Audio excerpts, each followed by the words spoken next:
Hola, yo soy Alejandro Escalona y soy médico anestesiólogo pediatra. También me dedico a los cuidados paliativos y medicina del dolor en el paciente pediátrico y también veo tanatología.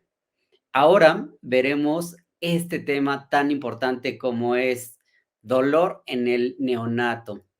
¿Y será que los pacientes neonatos tienen dolor?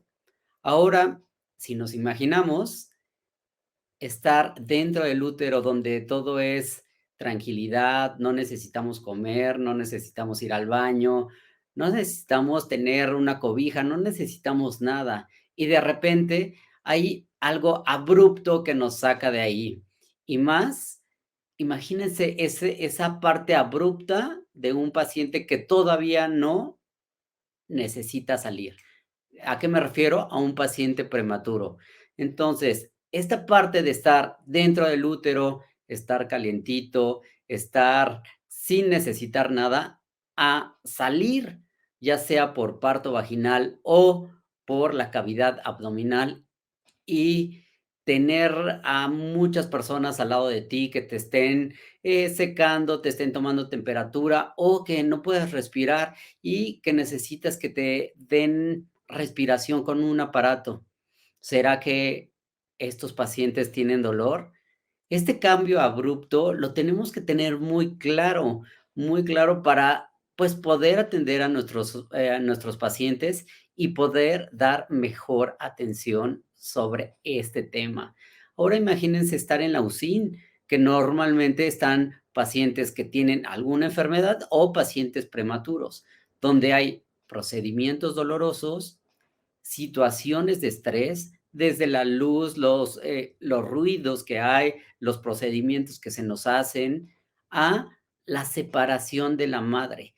Todos estos puntos, como es procedimientos dolorosos, situaciones de estrés y separación de la madre, genera mucha incomodidad en el paciente neonato. Y esa incomodidad viene también acompañada de dolor. ¿Cuántos estudios o procedimientos se le hacen a un paciente que está recién nacido pretérmino? Muchísimos, porque tenemos que saber cómo está de la sangre, cómo está de los pulmones, cómo está de todos los sistemas que son inmaduros ya de por sí en el paciente neonato. Ahora en el paciente prematuro se presentan más de estos estudios. Por lo tanto, pues tenemos que saber primero la fisiología del dolor. Y para esto nos regresamos a nuestras clases de fisiología, de embriología, donde vemos que pues prácticamente, el dolor empieza desde muy pequeño, pero aquí algunos autores dicen que, por ejemplo, un paciente pretérmino que lleva 3 meses en la UCIN, aproximadamente se le han hecho 3000 procedimientos dolorosos. Y estos procedimientos tienen complicaciones o cambios a corto y largo plazo. A corto plazo lo vemos inmediatamente, si presentamos dolor, obviamente el paciente no crece, desatura, se presentan muchos cambios que son cambios adversos a la salud. Y en la parte de largo plazo, pues vamos a tener alteraciones en el procesamiento. ¿Por qué? Porque nuestras vías de dolor apenas se están construyendo. Es como si estuviéramos construyendo una casa y le pusiéramos varillas de repente en medio de los tabiques o pusiéramos huecos en medio de los tabiques. ¿Qué pasa con estas construcciones? Pues obviamente se van a ver alteradas y por lo tanto hay alteraciones del neurodesarrollo y alteraciones en cuanto al estrés. Normalmente esto hace muchos años ni siquiera se tocaba. Pensábamos que el dolor no se presentaba en los pacientes neonatos. ¿Por qué? Pues porque no nos los decían. Pero ahora vemos que sí se presenta y se presenta más de lo que pensamos. Ahora sí vamos con la parte fisiológica de desde cuándo tenemos los nociceptores. Desde prácticamente desde que tenemos 7 semanas de gestación. Empieza alrededor de la boca y a las 20 semanas ya están completos estos receptores. Así es que todos los pacientes, aunque sea pretérmino, que evidentemente son mayores de 20 semanas de gestación, ya van a tener estos nociceptores. Esta nocicepción va a transmitir el impulso doloroso, la descarga eléctrica a través de las fibras sensitivas. Estas fibras sensitivas van a subir, como lo ven aquí en la imagen, bueno, van a llegar primero al asta dorsal y después subir al tálamo y posteriormente a la corteza, donde la corteza hace que se liberen neurotransmisores y tengamos la respuesta ante el dolor. ¿Qué pasa con nosotros de adultos? Si nosotros nos quemamos, pues evidentemente retiramos la mano de donde nos está quemando. ¿Por qué? Porque ya llegó a la corteza y la corteza decidió que quitáramos la mano. ¿Qué pasa en el paciente neonato? Todo está inmaduro, las fibras que contienen mielina, la mielina es menos y entonces se conduce con menos velocidad, pero de todas formas llega a la parte de la corteza. Aquí hay una diferencia entre el neonato y el adulto. ¿Cuál es la diferencia? Es que ya que llega a la corteza, los neuromoduladores que van a mediar el dolor, ahí van a estar afectados y no vamos a modular y a mediar bien el dolor. Por lo tanto, el paciente va a sentir y va a sentir dolor. En cuanto a las vías donde llega el dolor a la parte de la corteza, tenemos 4 vías principales. Esto es la espinotalámica, espino-cérvico-talámica, espino-reticular y las fibras postsinápticas del asta dorsal. Entonces, sabemos que tenemos 4 vías que llevan los impulsos hacia la corteza y de la corteza se manda los estímulos para neuromodular o modular el dolor. Ya que sabemos esto, pues, qué es lo que sigue? Tenemos las vías anatómicas y biológicas de la transmisión presentes, porque ya están presentes, aunque no están bien desarrolladas. Entonces decimos que el sistema fisiológico está inmaduro. Por lo tanto, vamos a tener un desbalance entre las fibras, las vías anatómicas que sí están presentes, contra un sistema fisiológico inmaduro. Por lo tanto, vamos a tener un umbral de percepción bajo y una capacidad de nocicepción intensa y difusa. Si ustedes recuerdan bien, cuando nosotros le tomamos el tamiz al paciente neonato o la prueba de glucosa que le picamos el talón, el niño llora y mueve todas sus extremidades. ¿Por qué? Porque la nocicepción es muy intensa y está difusa. No puede saber bien exactamente dónde está el dolor. No van a tener esa retirada que tenemos nosotros ya como adultos. Por lo tanto, va a sentir en todo el cuerpo. Esto es muy importante saberlo porque justo se pensaba que no les dolía porque no retiraban, no hacían este retiro, y menos en pacientes que eran pretérmino. ¿Por qué? Pues porque no estaba desarrollado todo. Por lo tanto, se veía que lloraba, pero no retiraban. Ahora sabemos que este dolor es porque está sintiendo prácticamente en todo el organismo y esto es intenso y difuso. ¿Ok?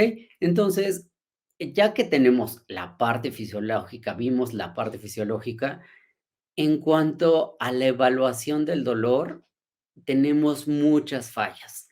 ¿Por qué? Uno, porque no sabemos identificarlo, no sabemos evaluarlo, es prácticamente poco evaluado. Si ustedes se fijan en una terapia intensiva neonatal, se hacen muy pocas cosas para evaluar el dolor.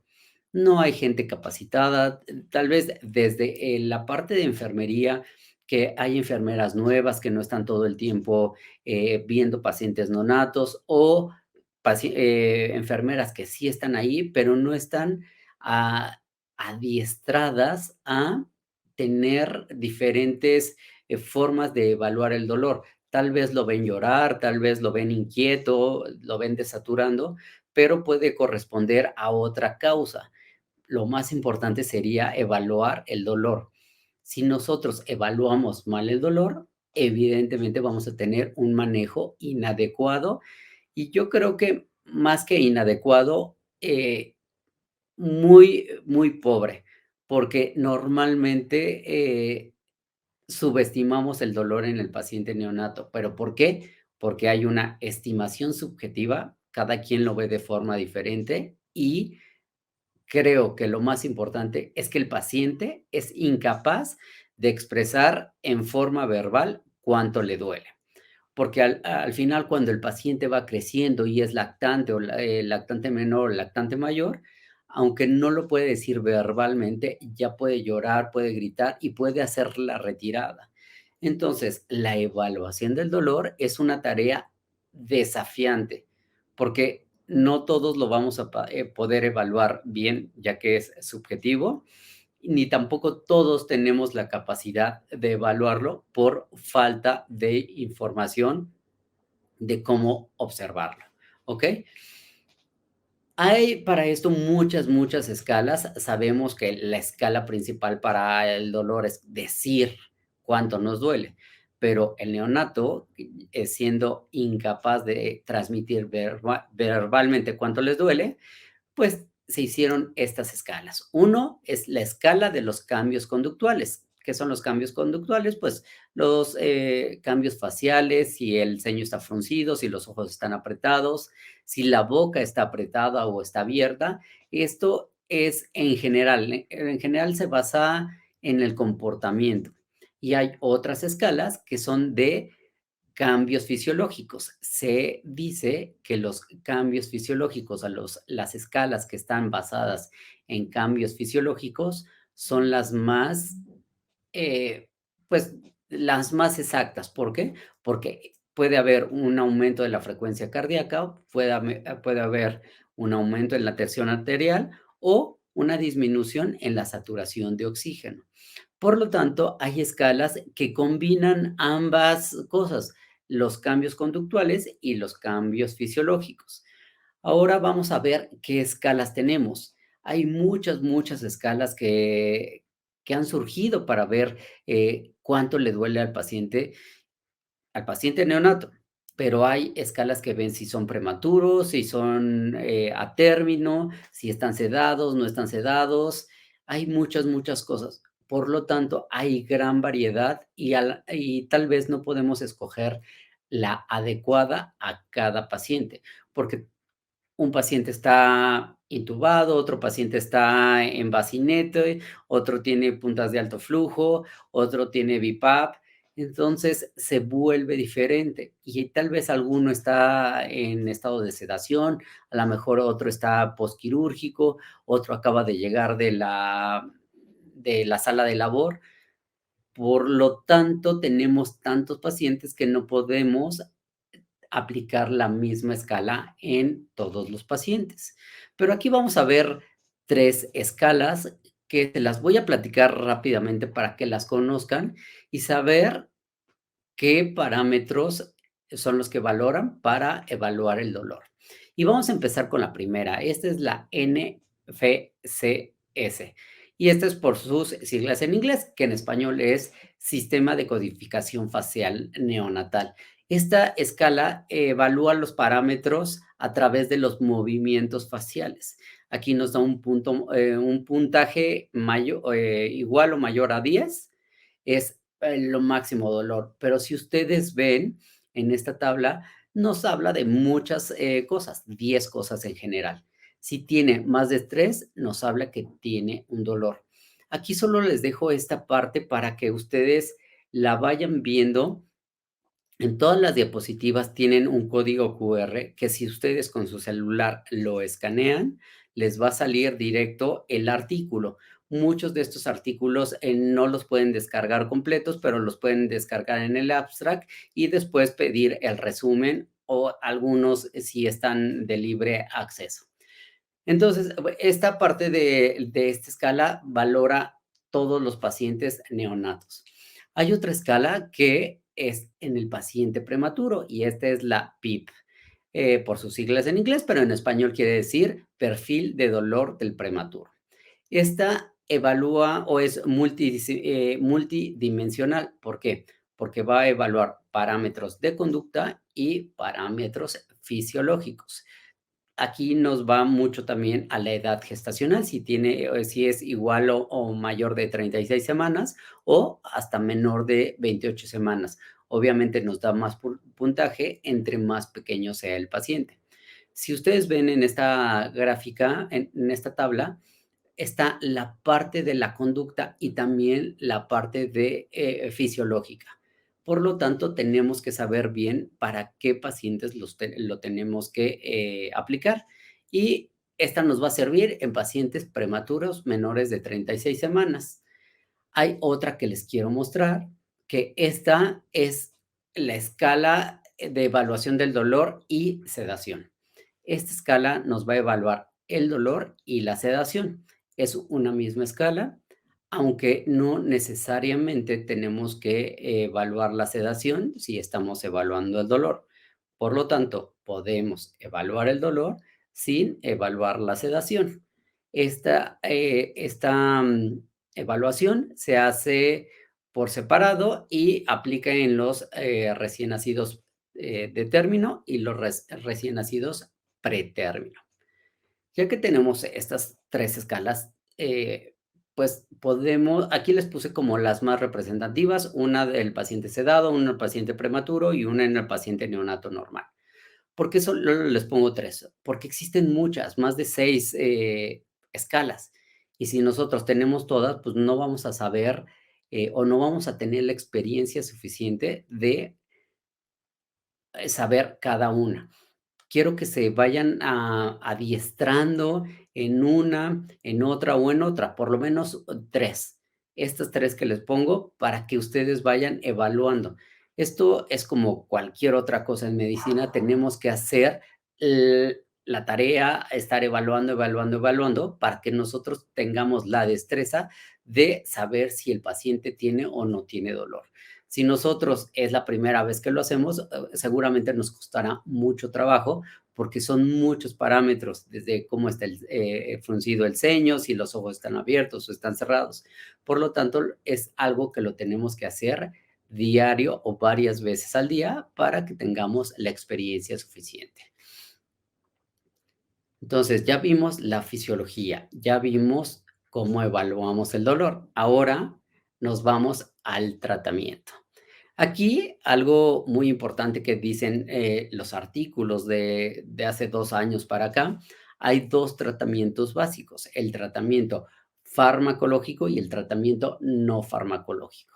Vamos a iniciar con el tratamiento no farmacológico. Y aquí de verdad es muy importante porque son cosas que pueden estar al alcance de todos y al alcance de cualquier hospital. No tenemos que tener aparatos especiales o una infraestructura impresionante para poder atender a nuestro paciente.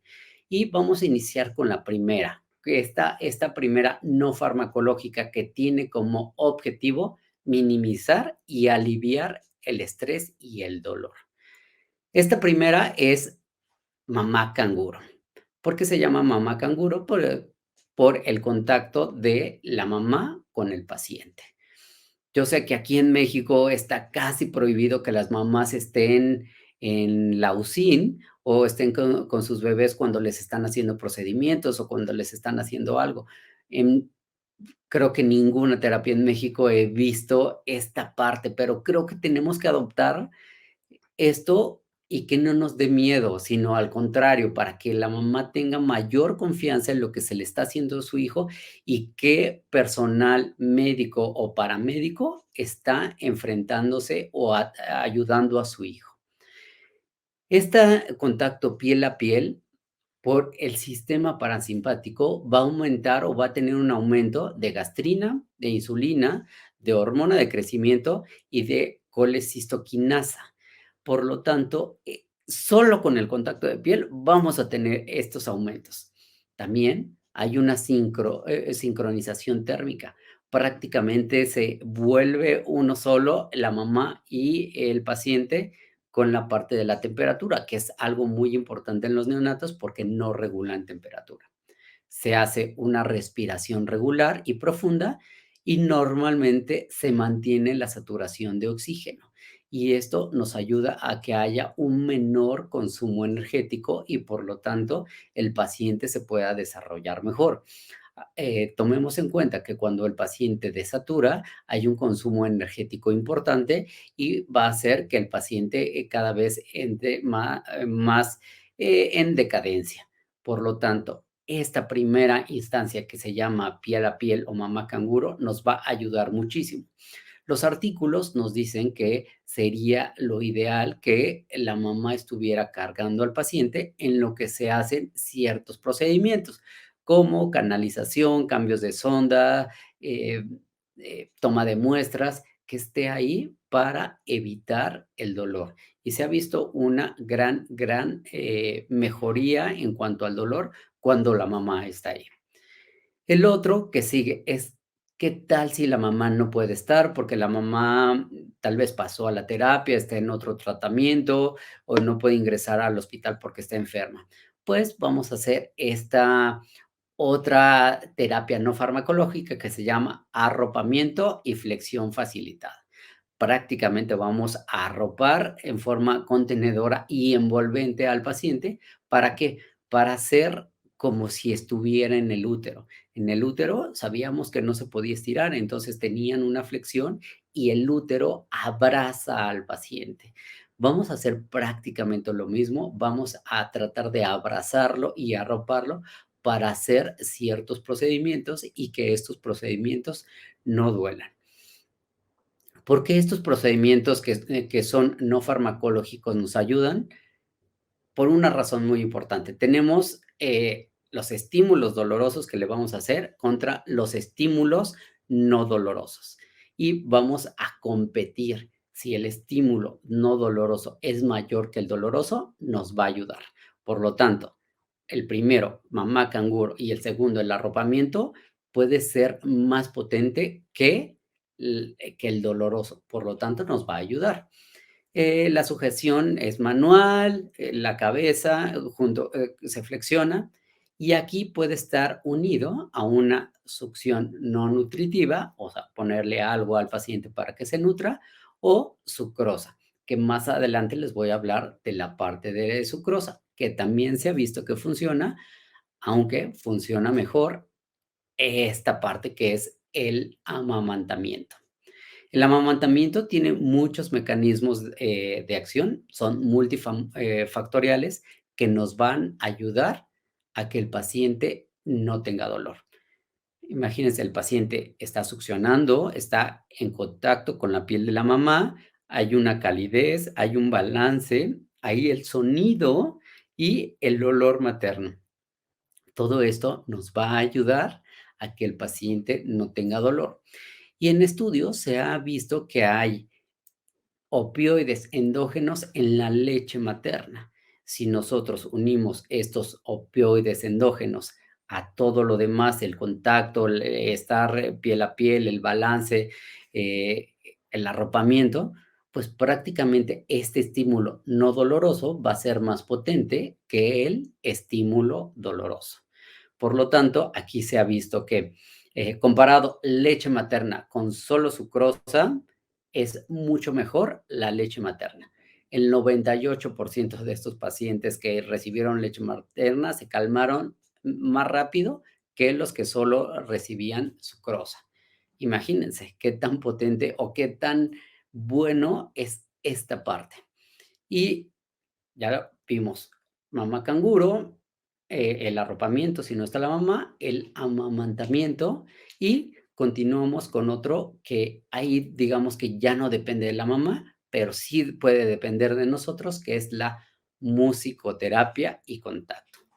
Aquí se han hecho muchos estudios y en varios lugares donde hay pacientes con mucho dolor o pacientes paliativos y todo, se ha visto que la musicoterapia nos aporta componentes como estructuras rítmicas, escalas, tonos, y esto lo que hace son patrones de actividad coherente que se transforman o que forman emociones, y estas emociones se han visto que son buenas.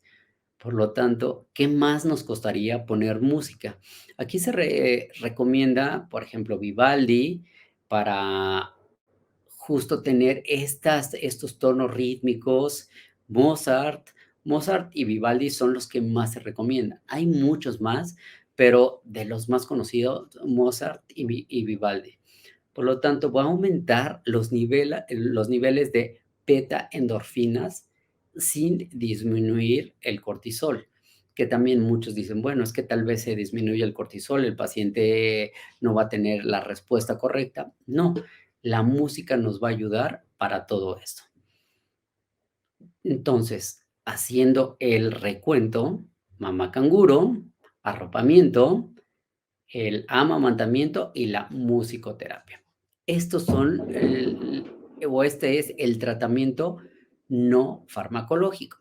El farmacológico prácticamente todos lo conocemos, no les voy a hablar de él porque es hablar muchísimo, pero aquí vamos a ver el uso de paracetamol, que prácticamente es el único analgésico que se puede dar en el neonato. Ningún otro lo podemos dar. El uso de paracetamol está bien, pues está bien diseñado para el paciente neonato, pero si el paciente neonato tiene dolor de moderado a grave, el uso de paracetamol solo no está indicado. ¿Por qué digo que no está indicado? Porque tiene que ser en conjunto con algún opioide que nos dé mejor analgesia.